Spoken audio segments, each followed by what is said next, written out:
정유라가 도쿄올림픽이 2020년에 열리는데 예. 거기 출전할 테니까 거기에 좀 만반의 지원을 해서 금메달 좀 딸 수 있게 좀 도와줘라 이렇게 지시를 했다 이런 얘기죠. 예. 그래서 증인으로 나와 최순실 재판에 나와 증인으로 김종 차관이 나와서 얘기를 한 거죠. 예. 근데 이제 거기에 대해서 또 그 최순실 측에서는 조금 신빙성 없다고 이제 반박한 게 대통령하고 이재용 부회장 만난 게 그 이틀 후에 2015년 7월 25일 날 만났는데 어떻게 이틀 전에 그걸 지시했다고 말을 하냐. 뭐 이렇게 해서 좀 신빙성이 좀 오가긴 했는데 제가 보기에는 대통령이 정유라 대해서 얘기한 건 그 전해에 그 전해에 12월 달에 대통령이 승마협회장 맡으라고 했거든요.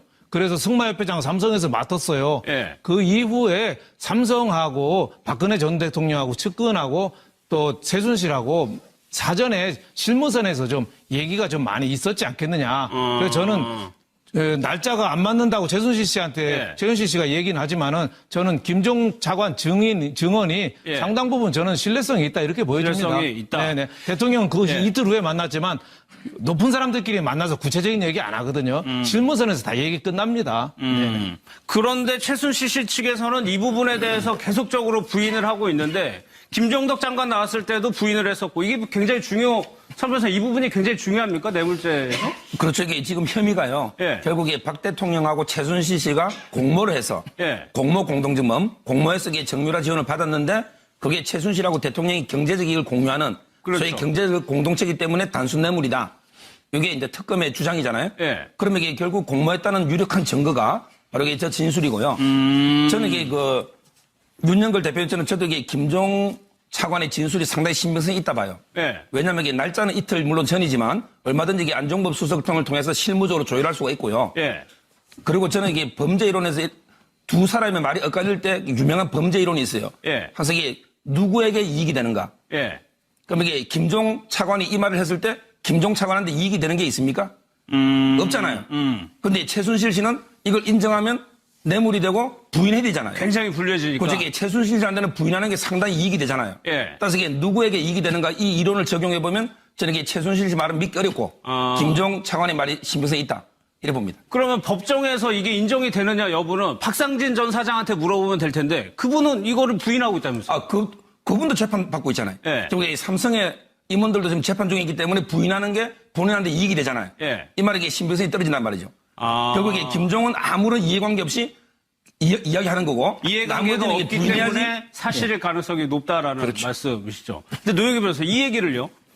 박 전 대통령하고 이재용 부회장하고 한 얘기를 박상진 전 사장이 들은 얘기를 자기한테 했다는 거거든요. 그렇죠. 이런 것도 증거로서 인정이 됩니까? 그게 이제 전에 들은 얘기. 전문 법칙이라고 하는 그 형사소송법의 원칙이 적용이 되는 건데요. 그러니까 실제 말을 한 출처가 김종 전 차관이 아니라 그 사람은 그냥 들었다라고 한 얘기잖아요. 그럼 그 말이 사실이 아니라고 이제 피의자나 피고인들이 그걸 부인하게 되는 경우에는 그 말을 진짜 했다라고 하는 그 사람을 데려다가 이제 진짜 질문을 하게 돼요. 그런데 여기서 말하는 거는 결과적으로는 박상진 그 전 승마협회장에게 물어볼 수밖에 없는 거고 또 박상진 승마협회장의 말이 사실인지 아닌지를 또 이재용이나 뭐 박근혜 전 대통령에게 물어봐야 되지 않겠습니까? 그러겠죠. 그렇게 되면은 김종 전 차관의 말 빼고 나머지는 전부 다 부인하고 있는 상황이어서 사실은 증거 능력상으로 봤을 때에는 의미가 없을 수가 있죠. 그러나 우리가 이제 단순히 그렇게만 보지는 않고 또 이 재판하다 보면 변론의 전 취지라고 하는 게 있어요. 변론의 전체적인 취지에 비추어 보았을 때는 이재용 부회장하고 그 박상진 승마협회장이었던 그분하고는 이해관계가 지금 피고인으로서 재판받고 있기 때문에 동일하니까 거짓말할 가능성이 매우 높다라고 생각을 할 수가 있어서 재판장 입장에서는 김종 전 차관의 말을 무시할 수가 없는 거고 그래서 특검에서 저런 말을 일부러 얘기를 한 거고요. 특히 저기서 중요한 게 뭐냐면은 그 김종 전 차관의 말이 신빙성이 있는지 없는지를 따져볼 때 김종 전 차관이 뭐라고 말했냐면 어떻게 대통령이 한 개인의 승마를 도와달라는 것을 삼성에게 얘기할 수 있는지 신기하고 의아하고 충격을 받았다. 그래서 내가 지금까지 그걸 기억하고 있다 이렇게 말했거든요. 그러니까 저런 말을 했다 혹은 저런 말을 들었다라고 한다면 그 말을 들었을 당시에 당신이 왜 그런 말을 지금까지 기억하고 있는지 그 정황적인 것들에 대해서까지 설명을 하면은 그게 우리가 납득이 간다라고 생각하면 신빙성이 있다고 보거든요. 그런데 그런 의미에서 저 김종 전 차관이 자기가 왜 그런 말을 기억하고 있는지 건지 또 그래서 오히려 되묻기까지 했다. 이런 발언을 하고 있어서 좀 신빙성이 있는 것처럼 지금 이제 보여지기는 합니다. 예, 일단 그거를 적어놓은 수첩은 또 잊어버렸다고 했어요. 하죠. 예. 알겠습니다. 아무튼 이 최순실 씨는 딸 문제가 걸린 사안이기 때문에 굉장히 예민할 수밖에 없거든요, 이 문제가. 그렇죠. 그러니까 딸 문제도 딸 문제지만 지금 최순실 씨한테 주어진 혐의 중에 가장 큰 게 뇌물죄지 않습니까? 네. 뇌물 중에서도 그 중에서도 삼성하고 그 연결고리니까 삼성이 그 최순실 씨에게 그 딸과 관련해서 지원을 할 때 왜 지원했느냐 그 부분을 갖고 상당히 논란이 있는 거 아닙니까? 그래서 이 지금 박근혜 전 대통령이 주어진 또 혐의 중에 하나도 바로 뇌물 혐의고, 그런데 최순실 씨한테 삼성이 지원했을 때 왜 지원했느냐? 그 비선실세라서 단순히 지원했느냐? 그건 아니었다. 그것이 이 박근혜 그 김종전 차관의 그 진술에 의하면 박근혜 전 대통령이 최순실 씨 딸에게 지원하라고 이야기했기 때문에 삼성이 했다. 그렇다면 그 삼성은 무슨 대가를 정권으로부터 받았을까? 이런 연결고리하고 다 엮어진다고 한다면 최순실 입장에서는 박근혜 전 대통령이 유죄가 되는 건 물론이고 본인한테도 큰 이 지금 중재가 내릴 수밖에 없는 그런 상황이지 않겠습니까? 그렇다고 한다면 본인 입장에서는 이 김종전 차관이 자신이 이걸 빠져나가기 위해서 지금 거짓말하고 있다고 이야기를 할 수밖에 없는 거죠. 지금 김종전 차관도 일종의 직권 남용에 의해서 지금 걸려 있는 상황 아닙니까? 지금 그 장시호 씨가 하는 동계 스포츠 영재재단 거기에 삼성의 그 계열사인 제일기획 사장한테 압력을 넣은 그런 여러 가지 부분들을 따지고 보면 김종전 차관 하고 싶은 얘기가 뭐겠습니까? 나는 그 자의적인 의지로 했다기보다는 이 정권적 차원, 특히 박근혜 전 대통령이 나서서 삼성이 그 압력을 넣고 그 삼성이 이 최순실 딸에게 하는 그러한 과정을 보면서 내가 그걸 어떻게 거부할 수 있었겠냐는 이야기를 애둘러서 하고 싶은 거겠죠. 저기서 중요한 말 하나를 더 했는데요. 그 김종 전 차관이 뭐라고 말했냐면 최순실 씨가 말하기를 삼성의 이건희 회장이 쓰러져서 삼성의 그 승계 문제가 지금 걸려 있는데 홍라인 씨가 딸들만 예뻐해서 이재용 부회장으로서는 그 승계 작업을 완성시키고 하는데 매우 힘이 든다고 하더라. 그러니까 도와줘야 된다라는 취지를 말했다는 거예요. 물론 최순실 씨는 부인하고 있지만 그렇다면 왜 삼성의 이재용 부회장이 정유라의 승마를 지원하게 되었는지 연결고리가 나오는 거 아니겠습니까? 그러니까 본인은 승마를 지원해주되 대신에 어떤 걸 받았느냐? 기업 승계와 관련된 여러 가지 혜택을 이 정부로부터 받을 것이라고 하는 기대를 가지고 이걸 했다라고 하는 게 여기서 연결고리가 나오기 때문에 뇌물죄에 있어서 가장 중요한 포인트들이 지금 김종 전 차관의 입을 통해서 나온 거죠. 알겠습니다. 그래서 어제 재판에서도 최순실 씨가 굉장히 목소리를 높여서 거의 또 말싸움을 벌였다고 하는데 원래 법정이 그런지는 잘 모르겠는데 아무튼 또 재판장이 말렸다고 그래요? 그쪽에 법정에는 보통은 이제 변호인이 그 반대 신문을 하고요. 근데 이제 혹 가다가 뭐 피고인이 직접 한두 개 재판장한테 허가받고 한두 개 물어보는 경우는 있는데 근데 제가 어제 보니까 최순실 씨는 본인이 이게 변호인보다 더 적극적으로 반론하는 것 같아요. 근데 그렇게 하다 보면 자살골도 많이 해요. 어제도 제가 보기에 자살골을 하는 것 같은데 뭐냐면 야, 대통령 임기가 2018년에 끝나니까 2018년 아시안게임까지도 지원될까 하는 거 의심을 했는데 20년까지 하겠느냐 이런 질문을 했거든요. 그러면 이 말은 역으로 하면 2018년 아시안게임까지는 그러면 서로 공모해서 지원하기로 했던 거 아니냐. 이렇게 본인한테 불리한 질문을 해서 따라서 특검에서 이걸 조서에 남겨달라 이렇게 부탁했다고 기사가 났습니다. 그러니까 민간인이고 훈련받지 않은 사람이 이런 건 전문적인 건데 하다 보니까 근데 어제 이경재 변호사가 그런 얘기했단 말이에요. 자기 방어권을 좀 보호해달라? 그 범위 안에 드는 겁니까? 최순실 씨가 하는 게? 그러니까 이제 최순실 씨가 지금 뇌물죄로 기소가 됐기 때문에 본인이 이 김종 전 차관의 말을 탄핵을 해야지만 본인의 혐의가 벗어지는 거여서 본인이 적극적으로 질문을 하고 있는데 특검 측에서 자꾸 제지를 하니까 왜 자꾸 나를 제지하냐, 방어권을 보호해줘야 되는 거 아니냐, 이제 이런 식으로 이경재 변호사가 중간에서 이제 말을 잘라서 좀 도와주려고 했다 이런 얘기인데요.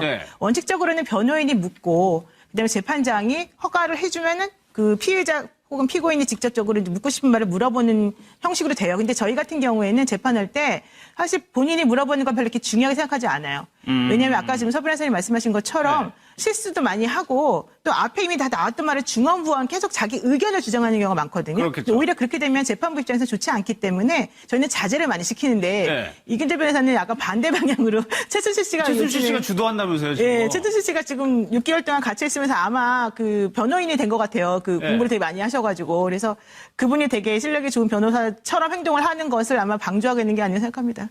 특이한 현상이 많이 좀 벌어지고 있어요.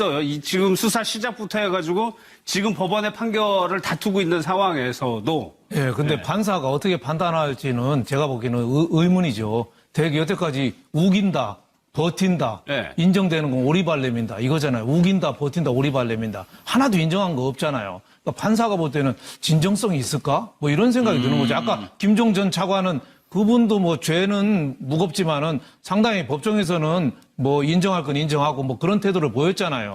뭐 국정농단에 관여하고 뭐 정유라 그 장시호 씨 스포츠 영재재단 다 개입했지만 좀 자기가 회개하는 태도를 보였지만 최순실 씨는 끝까지 저렇게 우기는 태도. 제가 보기에는 판사 입장에서는 오히려 더 좀 부정적인 이미지가 좀 강하지 않을까. 아까도 말씀하셨지만은 2020년 도쿄 호텔이 박근혜 대통령 임기가 끝나는데 그때까지 어떻게 지원하냐 그랬는데 벌써 지원한 게 대통령 얘기 나오자마자 비덱스포츠에 35억이 가고 그 후에 같이 가서 78억이 가고 다 약속한 게 213억이잖아요. 그러니까 대통령 임기는 원래 되게 2018년 2월이면 끝나는데 그때까지면은 뭐 2년 후 2020년까지 돈 예산 다 지원하고 다 끝날 수 있는 거죠. 그건 대통령 임기가 끝났다고 해서 지원을 못 한다? 판사들이 머리 좋으신 분인데 그걸 호락호락 그거를 마저 하고 고개 끄덕거리고 참 그럴까요? 알겠습니다. 제가 보기에는 세상은 자기만 똑똑하다고 생각하는 분 아닌가 싶습니다. 이따 봐요. 왜냐하면 이게 날짜는 이틀 물론 전이지만 얼마든지 이게 안종범 수석통을 통해서 실무적으로 조율할 수가 있고요. 그리고 저는 이게 범죄 이론에서 두 사람의 말이 엇갈릴 때 유명한 범죄 이론이 있어요. 항상 이게 누구에게 이익이 되는가? 그럼 이게 김종 차관이 이 말을 했을 때 김종 차관한테 이익이 되는 게 있습니까? 없잖아요. 근데 최순실 씨는 이걸 인정하면 뇌물이 되고 부인해야 되잖아요. 굉장히 불리해지니까. 그쪽에 최순실 씨한테는 부인하는 게 상당히 이익이 되잖아요. 따라서 이게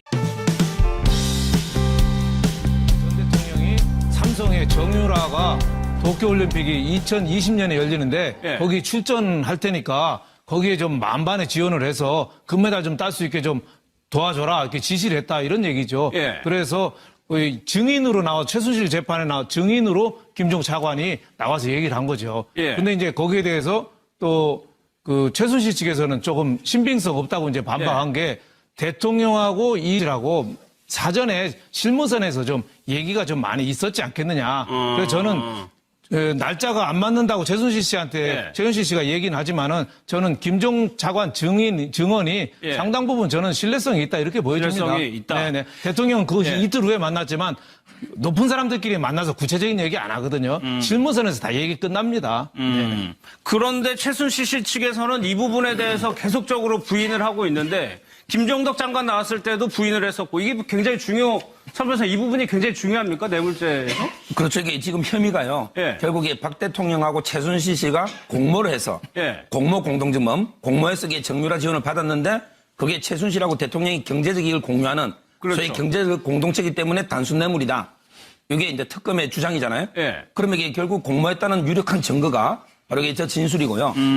저는 이게 윤영걸 대표님처럼 저도 이게 김종 차관의 진술이 상당히 신빙성이 이재용 부회장 만난 게 그 이틀 후에 2015년 7월 25일 날 만났는데 어떻게 이틀 전에 그걸 지시했다고 말을 하냐. 뭐 이렇게 해서 좀 신빙성이 좀 오가긴 했는데 제가 보기에는 대통령이 정유라 대해서 얘기한 건 그 전해에 12월 달에 대통령이 승마협회장 맡으라고 했거든요. 그래서 승마협회장 삼성에서 맡았어요.